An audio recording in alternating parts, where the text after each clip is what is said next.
इस बुलेटिन के प्रायोजक है रोजगार डेवलपर्स। नमस्कार, पल्स 24 न्यूज देख रहे हैं आप और आपके सामने हाजिर हूं मैं आफरीन बानो। वक्त हो गया है यूपी यूके बुलेटिन का, लेकिन उससे पहले एक नजर इस वक्त की हेडलाइंस पर।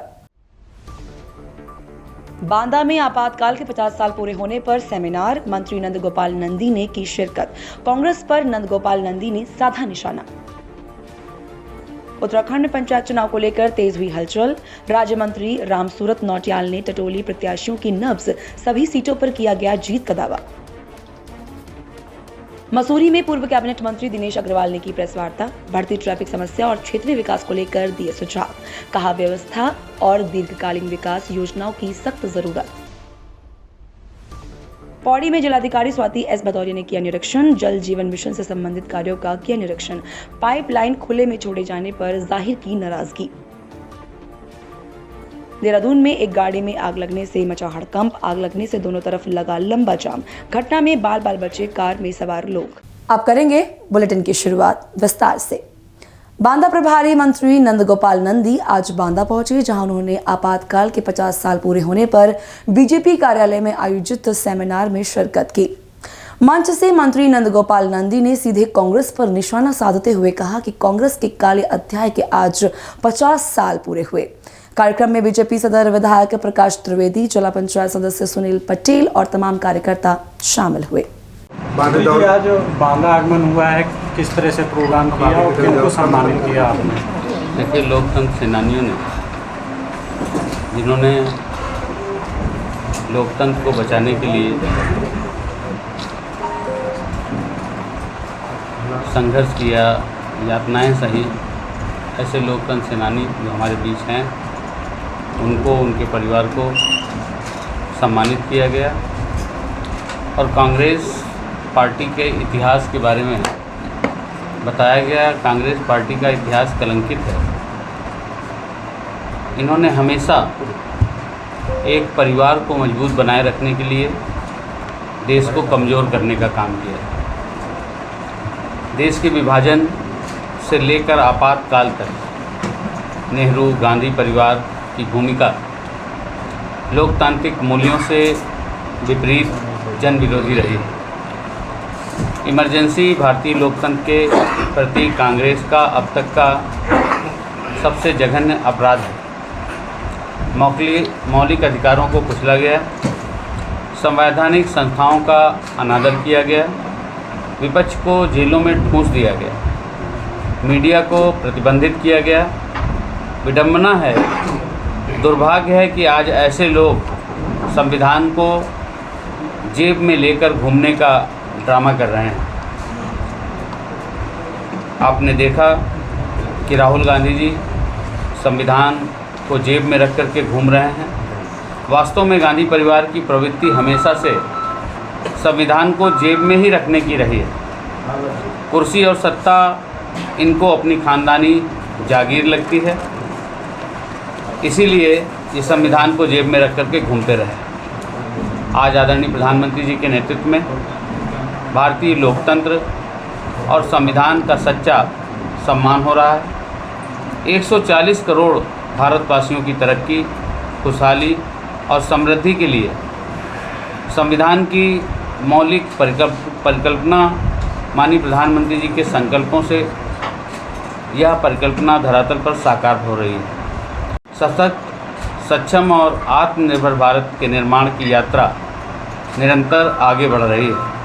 आने वाले 2047 में विकसित भारत के लक्ष्य की प्राप्ति ही स्वतंत्रता सेनानियों को, जो स्वतंत्रता सेनानी जिन्होंने देश को आज़ाद कराया, उनको सच्ची श्रद्धांजलि होगी।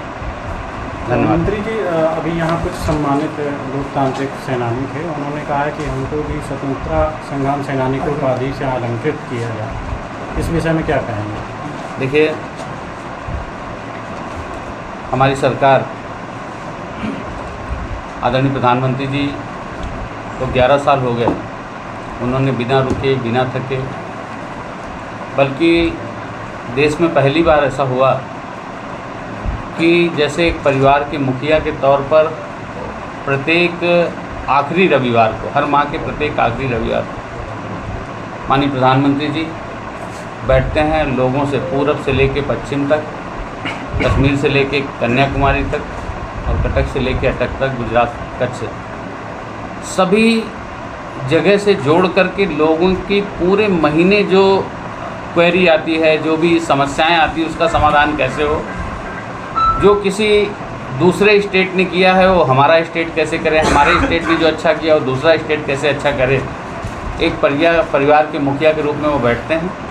अभी हमारे लोकतंत्र सेनानी जो मांग इन लोगों ने उठाई है कि लोकतंत्र सेनानी, स्वतंत्रता संग्राम सेनानी के बराबर उनकी भी पेंशन हो या उनको जो सुविधाएं मिलती है वो सुविधाएं मिलें।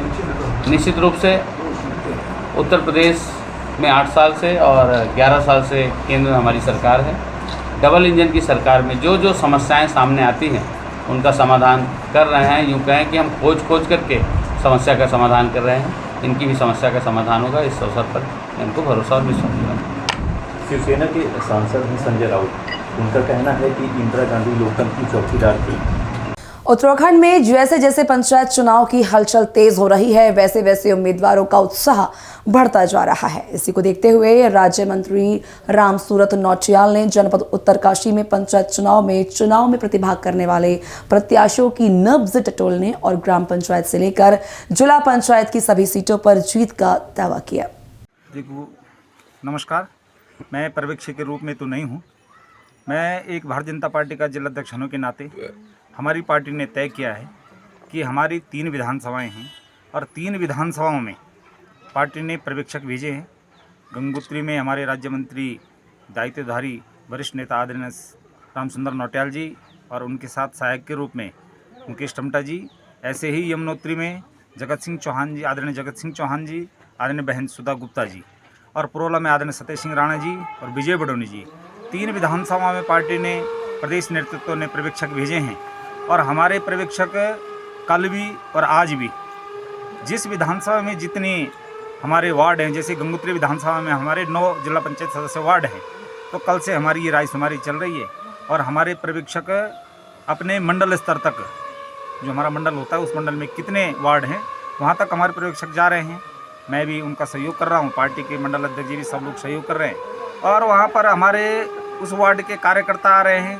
उस वार्ड में रहने वाले हमारे जिले के पदाधिकारी, प्रदेश के पदाधिकारी, वरिष्ठ नेता, जनप्रतिनिधिगण, विधायकगण, सभी लोग वहाँ पर जो उस वार्ड में रहते हैं वो अपनी रायशुमारी वहाँ पर दे रहे हैं और ये बड़ा हर्ष का विषय है। बड़ी खुशी की बात मैं कहना चाहता हूँ कि आज कोई दूसरा दल हमारे सामने टिक नहीं रहा है।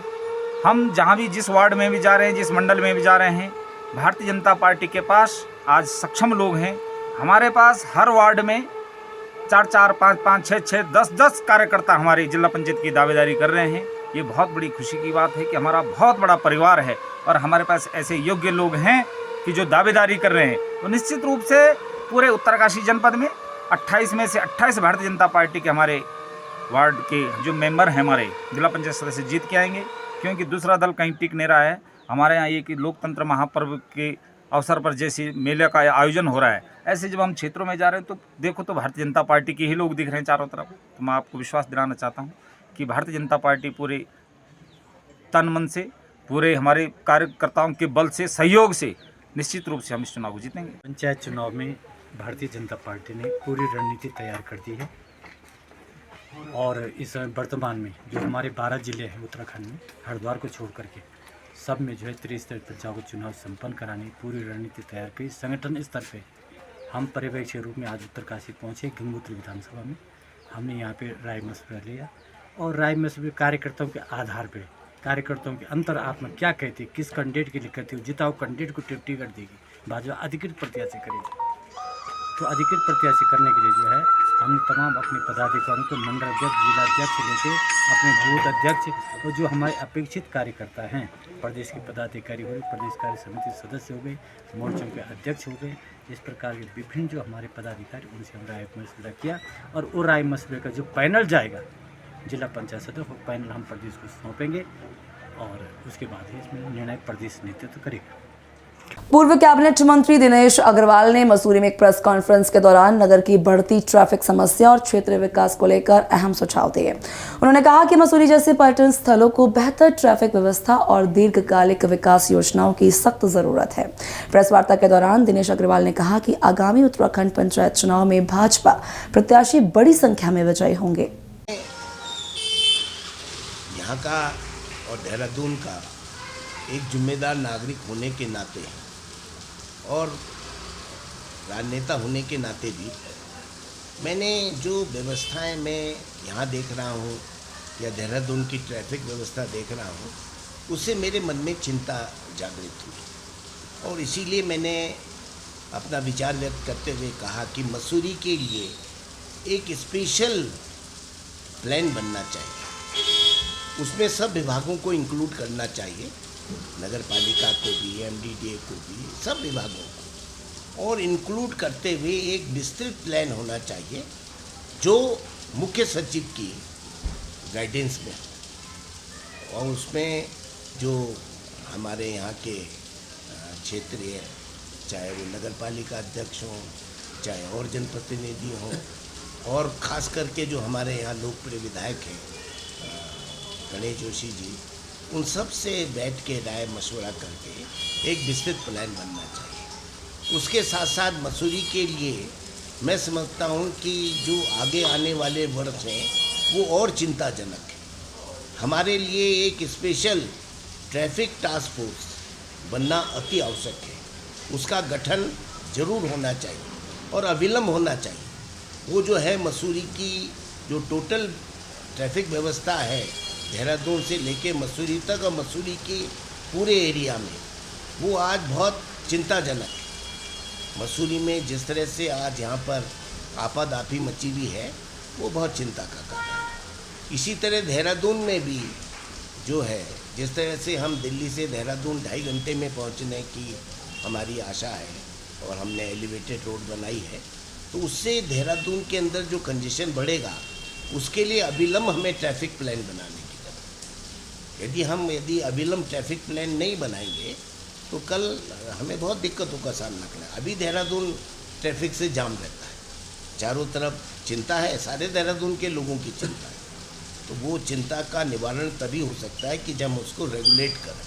कि कांग्रेस के लोग बेवजह चिल्पौ मचा रहे हैं। भारतीय जनता पार्टी लोकतंत्र और जनतंत्र में विश्वास रखती है और वो उसी के अनुरूप कार्य कर रही है। और जो भी चिंताएं हैं, जिन लोगों ने भी अपनी हाईकोर्ट में चिंता व्यक्त की है, हाईकोर्ट उसमें अपना निर्णय उन्होंने दिया है और आज जो सुनवाई उसमें अपना निर्णय देगा। हम तो हाईकोर्ट के आदेशों का पालन करेंगे। सरकार ने जो वहाँ से हाईकोर्ट से जो मांगा गया था उसको दे दिया है गजट नोटिफिकेशन को। और कांग्रेस के लोगों को मैं सलाह ये दूंगा कि वो अपना चुनाव पे ध्यान दें, क्योंकि आज कांग्रेस में ऐसे लोग बैठे हैं जो कभी पंचायत का चुनाव नहीं जीते, पंचायत सदस्य का चुनाव नहीं जीते, वो बड़ी बड़ी बातें करते हैं। भैया पहले अपना घर देखो, दूसरे के घर देखने की बात मत करो। और ये मेरा आज मैं अपने अनुभव के आधार पे कह सकता हूँ कि भारतीय जनता पार्टी 13 की 13, 12 की 12, एक तो हमारे पास ऑलरेडी है, 12 की 12 जिला पंचायतों में और अधिकांश ब्लॉक प्रमुखों का चुनाव वो जीतेगी। मैं ज़्यादा बात नहीं कहना चाहता क्योंकि मैं भी उस पार्टी में 55 साल रहा, मैं उसकी रग रग से वाकिफ़ हूँ। कुछ चंद नेताओं को छोड़ दें तो बाकी लोगों का तो पंचायत मेंबरी में भी चुनाव संभव नहीं है। तो इसलिए वो अपने गिरेबान में झांकें और खाली अखबार वालों की बयानबाजी, दूसरे पे दोषारोपण करने के बजाय यदि अपना घर संभालेंगे तो ज़्यादा अच्छा। खबर मसूरी से है, जहां मसूरी भाजपा मंडल ने नगरपालिका सभागार में देश में लगे आपातकाल की 50वीं वर्षगांठ के अवसर पर एक विशेष गोष्ठी का आयोजन किया। इस अवसर पर भाजपा के वरिष्ठ संस्थापक सदस्य मदन मोहन शर्मा ने आपातकाल को काला दिवस करार देते हुए उसके प्रभावों और लोकतंत्र पर पड़े दुष्प्रभावों पर विस्तार से चर्चा की। इस अवसर पर मंडल अध्यक्ष रजत अग्रवाल व अन्य वक्ताओं ने भी अपने विचार रखे और आने वाली पीढ़ियों को लोकतंत्र की रक्षा के लिए सदैव सतर्क रहने का संदेश दिया। 308 साल पहले पहला लॉज बना था, lodge grand lodge of England 1717 में, तो और वो आज ही के दिन बना था 24 जून को। और 21 जून जो है वो साल भर में जो है सबसे लंबा दिन होता है 21 जून का, समर सॉलिस्टिस। तो जो स्टोन मेसन्स के पैट्रन सेंट है सेंट जॉन, उनका जन्म भी इसी दिन हुआ था। तो इसीलिए आज का दिन जो है ये विश्व भर में विश्व बंधुता दिवस के रूप में मनाया जाता है। जैसे मैंने कहा 308 साल हो गए फ्री मेसनरी को विश्व भर में फैले हुए, और आज हर शहर में हर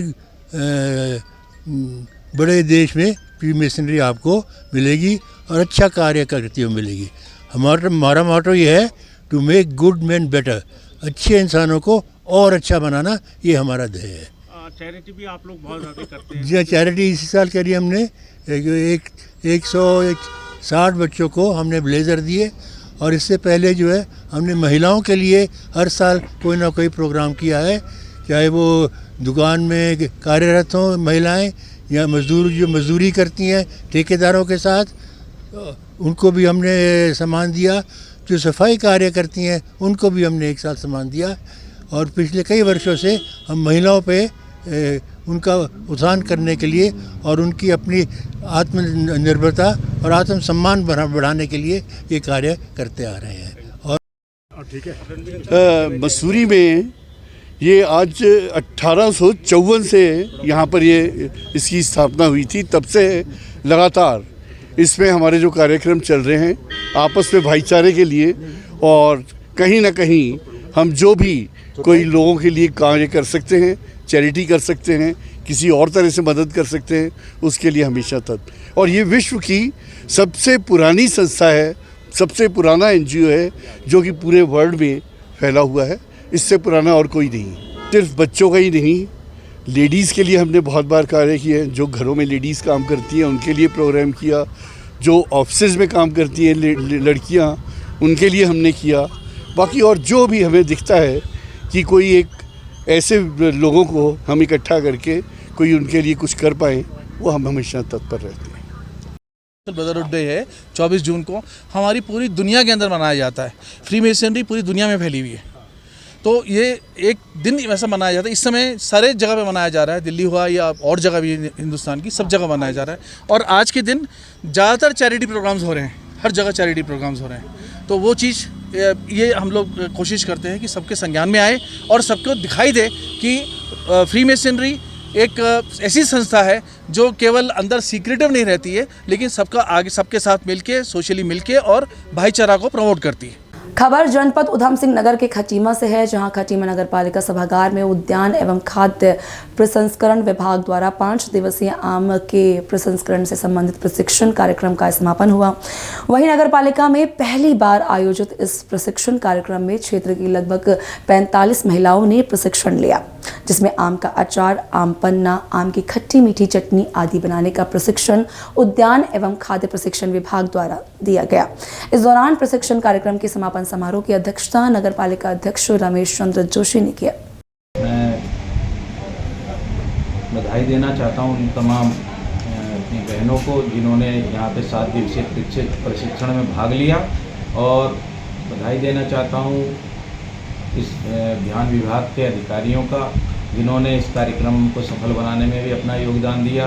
और मैं सबसे बड़े जो हमारे इस प्रदेश के मुखिया हैं उनका भी धन्यवाद अर्पित करना चाहता हूं कि वो महिला सशक्तिकरण के लिए लगातार एक से एक मजबूत कदम उठा रहे हैं, जिससे कि हमारी महिलाएं, हमारी बहनें स्वरोजगार में अपना कदम आगे बढ़ाएं और इस देश की तरक्की में कंधे से कंधा मिला करके वो अपना योगदान दें। तो हमारे जो यशस्वी प्रधानमंत्री हैं और यशस्वी मुख्यमंत्री पुष्कर सिंह धामी जी हैं, उनकी सोच को आगे बढ़ाने का काम ये हम सब लोग मिलकर के कर रहे हैं और भविष्य में आपको लगेगा कि हमारे यहाँ कुछ लखपति दीदी बनी हैं और ये सब एक अच्छी सोच का नतीजा है माननीय मुख्यमंत्री जी की कि वो इस क्षेत्र में तमाम जो हमारी महिला सहायता समूह हैं उनको आगे बढ़ाने के लिए विभिन्न प्रकार का सहायता प्रदान कर रहे हैं और भविष्य में हमें लगता है कि हमारी बहनें बहुत ज़्यादा इस काम में तरक्की करेंगी और अपने स्वरोजगार में हाथ आजमाएंगी और एक उज्जवल भविष्य हमारा जो महिला सशक्तिकरण के लिए होना चाहिए वो नज़र आ रहा है। मैं पहले नगर पालिका को धन्यवाद देना चाहूँगा, चेयरमैन साहब को धन्यवाद तहे दिल से हार्दिक स्वागत अभिनंदन करता हूँ कि मुझे मतलब ये प्रशिक्षण 1 साल से पेंडिंग चल रहा था और चूँकि ममता जो है नगर निगम में यहाँ की महिलाओं का ऊपर प्रेशर जा रहा था कि हमारे यहाँ प्रशिक्षण जो गाँव में हो रहा था शहर में क्यों नहीं हो रहा, तो ममता के पास गया तो ममता जी वहाँ पर क्योंकि उन्होंने एप्लीकेशन लगाया तो फिर हमने डेट निर्धारित कर दिया था कि 20 तारीख को। फिर चूँकि प्रशिक्षण का लगे हो रहा था कि हाल खाली नहीं है, लेकिन सर ने चेयरमैन सर ने कहा कि नहीं यहाँ प्रशिक्षण कराया जाएगा महिलाओं के लिए। स्वरोजगार जब देहात में होता है तो शहर के लिए महिलाओं को मिलेगा और आज प्रशिक्षण में मैंने देखा कि महिलाओं के अंदर जो जोश खरोश है वो देखने लायक। अगर ये चीज़ आप लोग हाल में मौजूद होते तो आपको महसूस होता कि वास्तव में प्रशिक्षण हो रहा है, महिलाएँ कुछ करना चाहती हैं, चाहे बुनाई से संबंधित हो, चाहे अचार बनाने से संबंधित हो, चाहे जूट की टोकरियाँ बनाने से हो, इनका कई मशरूम से हो, चाहे शहद से हो, हर क्षेत्र में, चाहे अभी घरों में इनके यहाँ तेल की मशीनें लगी हुई हैं, उसकी पैकेजिंग के बारे में, प्रोसेसिंग के बारे में मतलब कि इन्होंने जागरूकता इनके अंदर दिखाई दी और नगर पालिका से भी काफ़ी सपोर्ट मिला कि मतलब कि अगर ऐसा कराया जाता है भविष्य में तो प्रशिक्षण और भी कराया जाए तो उसका लाभ मिलेगा। निश्चित विश्वास है कि हमें लग रहा है कि यहाँ की महिलाओं के अंदर अगर 10% भी अगर उद्योग हमारा लग जाए, स्वरोजगार जुड़ जाए तो बहुत बड़ी सफलता हम उसको मानते हैं और विश्वास है कि माननीय मुख्यमंत्री जी की जो मुख्यमंत्री ग्रामीण विकास योजना है उसके अंदर उनको लाभ मिलने का ऊपर हाँ, ये जो प्रशिक्षण दिया जाता है स्वरोजगार परस्त योजना है, स्वरोजगार से जोड़ने के लिए जागरूक किया जाता है उनको, उसके प्रति मतलब पढ़ने के लिए स्कूल में बच्चा एक घर पे भी पढ़ सकते हैं, घर पे भी अचार बनाना जानते हैं, लेकिन समूह में प्रशिक्षण के लिए करके पढ़ करके इनके अंदर जोश खरोश आता है और आगे बढ़ने के लिए जज्बा आता है। जैसे वहीं पर एक महिला थी आपने दिखाया, अचार दिखाया, तेल दिखाया, तो उससे हमारी बहनों के अंदर जोश आया कि हम भी ऐसा करेंगे। और सबसे बड़ी चीज़ है कि जो संस्था है उसके अंदर मतलब वहाँ पर जोश खरोश होना चाहिए। तो नगर पालिका के अंदर भी मैंने देखा कि पूरा स्टाफ, पूरा हाल मतलब कि वो था भरा हुआ था और सभी की तरफ से था कि भविष्य में भी अगर कोई इस तरह से प्रशिक्षण दिया जाता है तो महिलाओं के लिए हम हर तरह से तैयार हैं। उसका नाम निश्चित है कि स्वरोजगार से लाभ मिलेगा। खबर पौड़ी से है, जहां जिलाधिकारी स्वाति एस भदौरिया ने विकासखंड कोट के खोला गांव में जल जीवन मिशन से संबंधित कार्यों का निरीक्षण किया। उन्होंने गांव में पाइपलाइन खुले में छोड़े जाने पर नाराजगी जताते हुए तत्काल पाइपों को भूमिगत करने के निर्देश दिए हैं। यमुनोत्री पैदल मार्ग पर नौकैची के पास अवरुद्ध मार्ग को पुनः आवागमन के लिए सुचारू कर दिया गया है। जानकी चट्टी से तीर्थयात्री अब नियंत्रित और क्रमबद्ध रूप से यमुनोत्री धाम की ओर प्रस्थान कर रहे हैं और वापसी के दौरान तीर्थयात्री एक सुनिश्चित वैकल्पिक मार्ग के माध्यम से जानकी चट्टी पहुंचेंगे। यात्रा मार्ग की सुरक्षा व्यवस्था को सुदृढ़ बनाए रखने के उद्देश्य से SGRF, NDRF, लीस और लोक यानी कि PWD की टीमें वॉचरों सहित विभिन्न प्रमुख स्थलों पर तैनात की गई हैं ताकि तीर्थयात्री निर्बाध एवं सुरक्षित रूप से यात्रा कर सके और उन्हें किसी भी दिक्कतों का सामना ना करना पड़े। उत्तराखंड के पौड़ी जिले में डॉक्टर माधुरी डबराल बीते 20 वर्षों से वर्मी कंपोस्ट तैयार कर किसानों को इसके उपयोग के लिए प्रेरित कर रही हैं। माधुरी किसानों के बीच जाकर उन्हें रासायनिक उर्वरकों के दुष्परिणामों से परिचित कराने के साथ वर्मी कंपोस्ट बनाने की विधि भी सिखाती हैं। वर्तमान देश के अलग अलग राज्यों में किसानों को लगभग वर्मी कंपोस्ट उपलब्ध कराकर खुद भी स्वावलंबी बन रहे हैं और कई लोगों को रोजगार भी दे रही हैं। मैं थोड़ा सा बता दूं, मैं डॉक्टर माधुरी डबराल और पिछले 20 साल से ज़्यादा हमें हो गए हैं इस काम में इन्वॉल्व है। यहाँ पे हल्दूखाता कोटद्वार में हमारी यूनिट है और बहुत अच्छा ये काम है। सबसे पहली बात तो ये है कि हम जैविक उत्तराखंड की जब बात करते हैं तो जैविक खादों की बहुत ज़रूरत पड़ती है।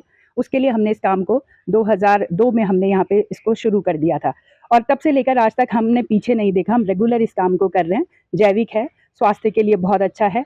अगर आप ऑर्चर्ड लगाते हैं, साग सब्जी होती है, आजकल आप देख रहे होंगे कि बहुत सारे केमिकल खादों से युक्त जो हमारे पास आ रहा है फल सब्जी या जो भी राशन आती है, तो हमारी एक पहल है कि हम इसमें जैविक में कुछ अपना योगदान दे सकें।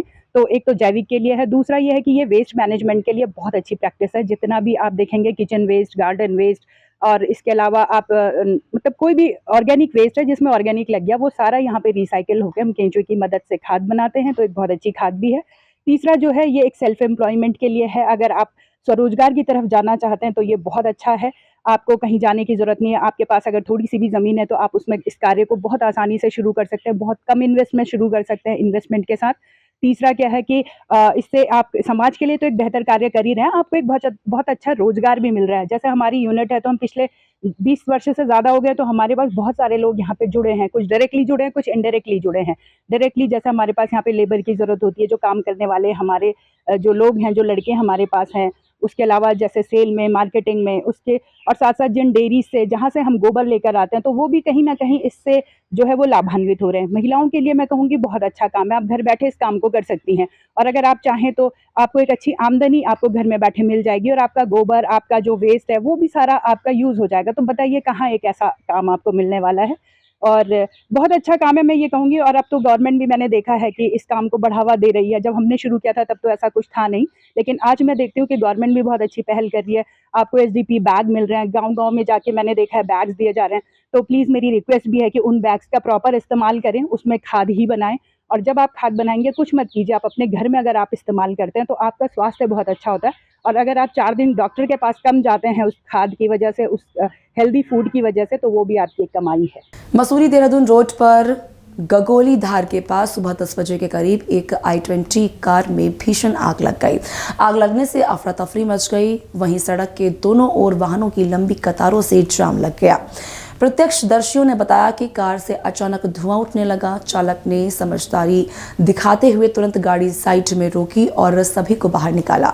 कुछ ही सेकंड में आग ने कार को पूरी तरह अपनी चपेट में ले लिया। सूचना मिलते ही मसूरी से फायर सर्विस और पुलिस टीम रवाना हुई। बहरहाल इस हादसे से एक ही परिवार के 5 लोग बाल बाल बच गए हैं। फिलहाल इस बुलेटिन में मेरे साथ बस इतना ही। मुझे दीजिए इजाज़त, और देश और दुनिया की तमाम खबरों से जुड़े रहने के लिए देखते रहिए पल्स 24 न्यूज़। नमस्कार। इस बुलेटिन के प्रायोजक थे रोजगार डेवलपर्स।